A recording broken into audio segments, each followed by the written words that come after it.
Be ready. 15 seconds.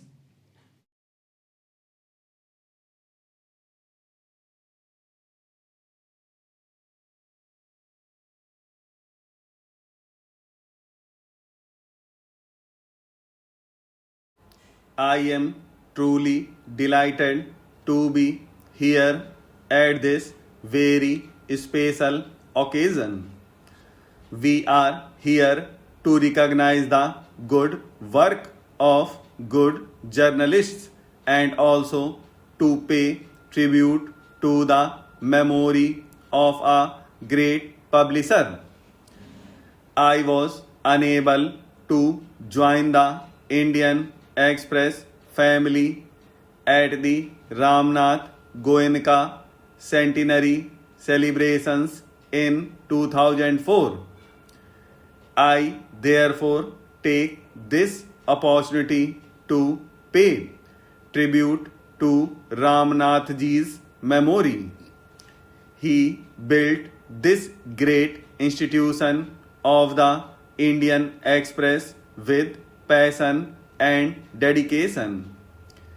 As my friend has written in his biography of Ramnathji, he was a man of many parts, a freedom fighter, a Gandhian worker, a politician, a merchant, a real estate developer and industrialist, a newspaper magnate, and above all, a patriotic Indian.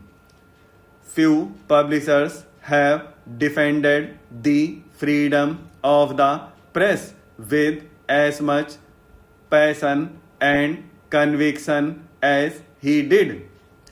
Therefore, I am personally very pleased that the Express Group has instituted these awards for excellence in journalism in Ramnathji's memory. It is a fitting tribute to a man who greatly valued professional excellence in journalism. Sometime back, speaking at the Chandigarh Press Club, I had expressed my concerns about the rapid quantitative growth of our media outpacing qualitative development. The pressures of competition have hobbled professionalism and encouraged some unhealthy trends. I was heartened, however, by the reaction of many media professionals to my observations. I was happy to see many turn their torch inward and introspect. The Editors Guild of India responded in a most professional manner. I hope the debate within media about trends in media has helped strengthen the hands of journalists who are proud of their professionalism. I am sure the Ramnath Goenka Awards will further encourage the growth of a professional approach to journalism. India is fortunate to have a free and vibrant media. We must defend its freedom and foster its vibrancy. As I have said before, freedom of press is more than just the freedom of publishers and editors. It is the freedom of society to have its voice heard. The exercise of this freedom does require, as your motto proclaims, a journalism of courage. However, it also requires a journalism of honesty and integrity, a journalism of toil and hard work, I also believe that a journalism of courage is not just about giving voice to those who are willing to shout, but it is about giving voice to the voiceless and to those who choose to be silent. I have heard my friend Arun Sori, a distinguished editor of the Indian Express and a compatriot of Ramnath ji, decry a trend in journalism where every discussion is turned into a debate. Perhaps that is because debates are entertaining and discussions are boring. But there is a downside to this trend. A discussion can facilitate a consensus. A debate invariably divides opinion.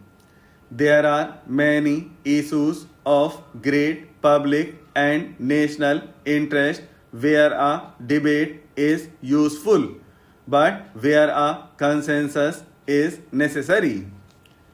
Getting rivals to disagree and turn debate into a big sport may be entertaining and commercially rewarding. But does it help society move forward? Our democracy may be better off if we can increase the area of agreement rather than sharpen disagreements. I would like you to reflect on these issues. Our polity has come to terms with coalition governments. Political parties of varying hues and diverse constituencies are trying to work together in complex coalitions. For a country to move forward, any government has to ensure consensus on many issues across a wide spectrum of political opinion. The national media has an important role to play in the process of consensus building. If media is content with focusing only on disagreements, who will widen the area of agreement? In free societies, there are bound to be extreme positions taken on many issues. But a great majority of people normally occupy a consensual middle ground. To say that there are opposing views on an issue is not enough. More often than not, the majority view is a middle view. Those who articulate extreme views tend to be vocal.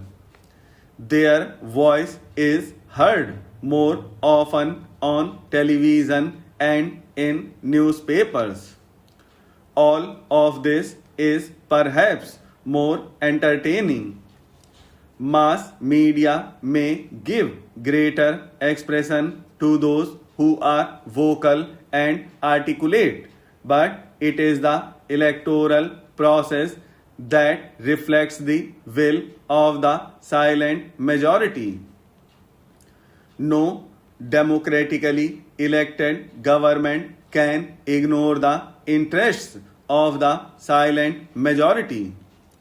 We often say that we are a plural society and that our nationhood is celebration of unity in diversity. But we do not always remember that this unity has been made possible by our ability to arrive at a consensual common ground on most policy issues.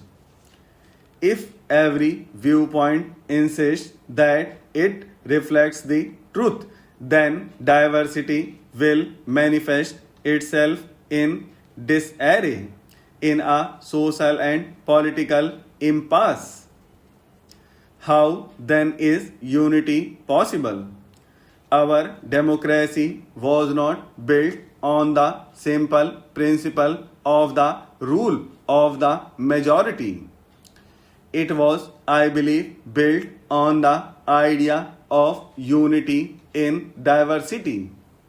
That is the most important idea that Gandhi ji and Pandit ji gave the people.